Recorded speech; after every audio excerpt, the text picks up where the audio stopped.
Oh, hey, what's up, Internet? Today I'm going to review the SN30 Pro. And let me tell you, this thing's awesome.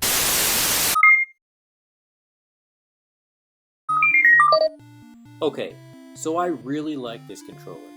When holding this thing, you can really feel the quality. It has a nice weight to it, and the plastic doesn't feel cheap like some other third-party controllers. I would honestly say this thing feels just like an original Super Nintendo controller with just a bit of added weight due to the extra components.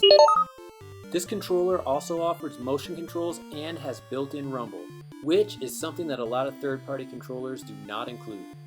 It also charges via USB-C, which is nice because it's consistent with the Switch and the official Pro controllers.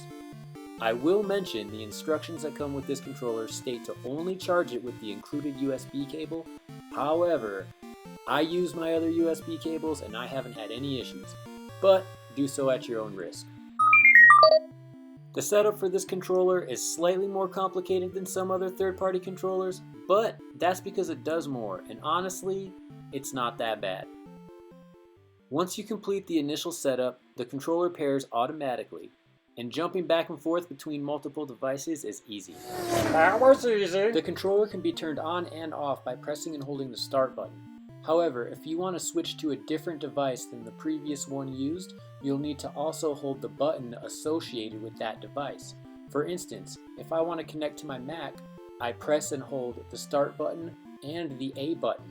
If I want to connect to my Switch, I press and hold the start button and the Y button. I also wanted to note that there is a newer version of this controller out. However, I think that the old version looks 100 times better. The old version is still available on Amazon pretty widely. I found several listings for it, ranging anywhere from $34.99 to $44.99. So it is still available.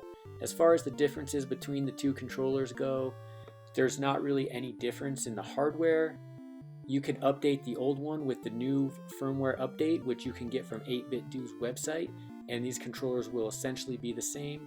I have heard rumors that there is a little bit of a latency issue with the old one, but I can sense zero latency on this controller.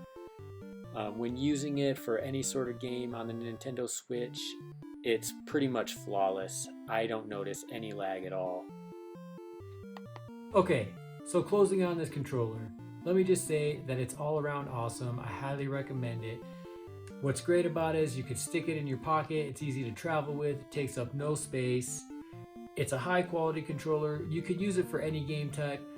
I personally think that it's a lot better for any sort of platformer. You know, if you're playing 3D games, this might not be ideal because the joysticks are kind of close together, maybe not that comfortable in your hand.